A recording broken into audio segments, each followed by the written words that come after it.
Salut à toi, j'espère que tu vas bien. Bienvenue dans cette vidéo. Dans cette vidéo, nous allons aborder les structures de marché. Donc les structures de marché, c'est pour moi l'élément de base à comprendre en trading et un élément primordial à prendre en compte avant chacune de tes analyses. Et pourquoi c'est primordial avant chacune de tes analyses?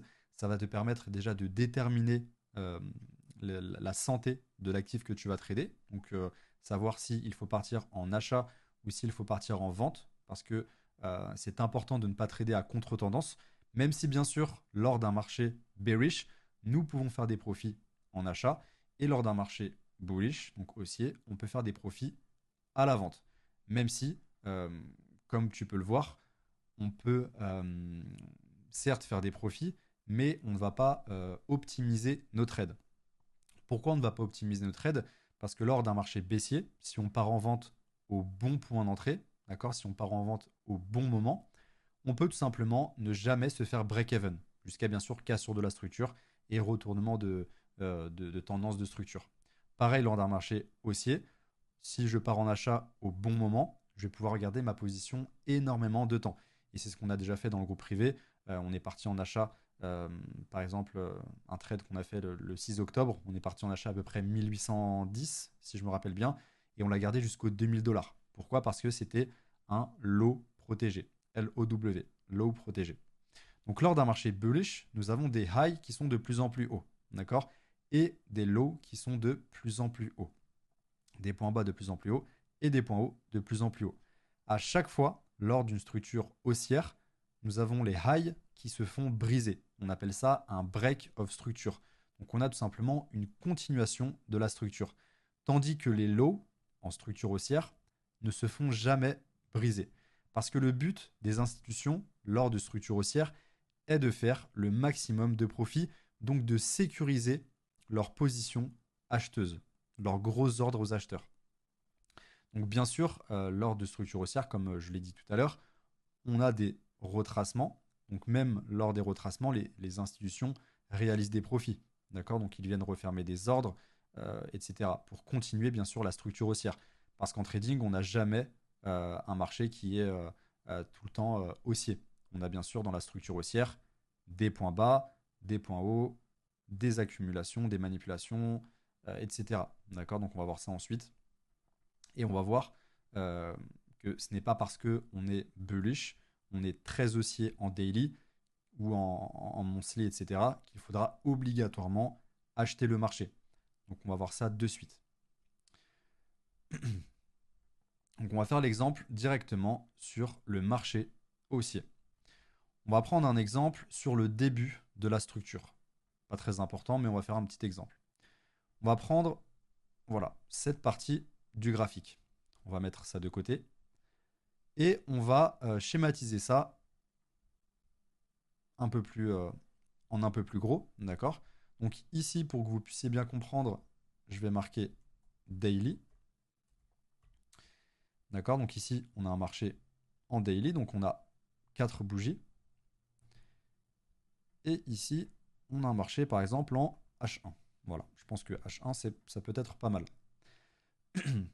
On va bien sûr schématiser les highs et les lows. Excusez-moi si je suis pas très précis. Donc ici, on a le high qui est ici. On va mettre le low qui est, on va le mettre ici par exemple, le high et le low. Donc ici on est en H1, d'accord? Donc comme évoqué tout à l'heure, je vous ai dit que ce n'est pas parce que nous sommes haussiers en daily qu'en petite unité de temps, on va être tout le temps haussier, d'accord? On va que avoir des bougies vertes, il faudra tout le temps partir en achat. Ce n'est pas comme ça. Donc en trading, on a des créations de structures, on a beaucoup de manipulations. Euh, il faut bien comprendre les zones importantes pour partir en achat avant de se positionner. Donc c'est pas parce qu'on a un marché aussi en daily qu'il faut obligatoirement se positionner en achat. Donc on va partir ici. Donc on part de ce point-là, d'accord? Donc là, je vous rappelle que c'est une bougie daily. Donc vous mettez votre bougie sur le graphique et là on va dézoomer en H1, d'accord? Donc lors de la création, on va dire de cette bougie en daily, on va avoir bien sûr des hauts de plus en plus hauts, des bas de plus en plus bas, mais on peut avoir aussi des cassures de structure qui peuvent être, en petite unité de temps, des signes de retournement, mais ça reste, pourquoi pas, de la manipulation. Voilà, excusez-moi si c'est pas très très beau, mais on peut avoir tout simplement voilà, des accumulations, des manipulations, des distributions, on peut avoir toutes sortes de choses, mais ce n'est en aucun cas très ressemblant par rapport à la bougie daily. D'accord. Donc en fait, c'est juste pour vous donner un exemple que ici, si vous mettez en daily, vous allez voir de très belles bougies vertes, de très belles bougies rouges. Mais ici, voilà, vous pouvez avoir toutes sortes de choses. Surtout quand vous dézoomez, ce qui va se passer en 1 minute, 5 minutes, ça ne va pas du tout ressembler à ce qui se passe en H1 ou en H4. D'accord.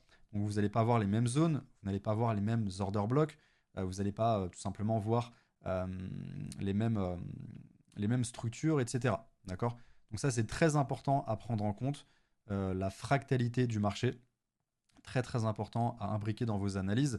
Donc bien sûr, si vous faites du scalping, la tendance de fond est très importante, donc la tendance en daily, H4, etc.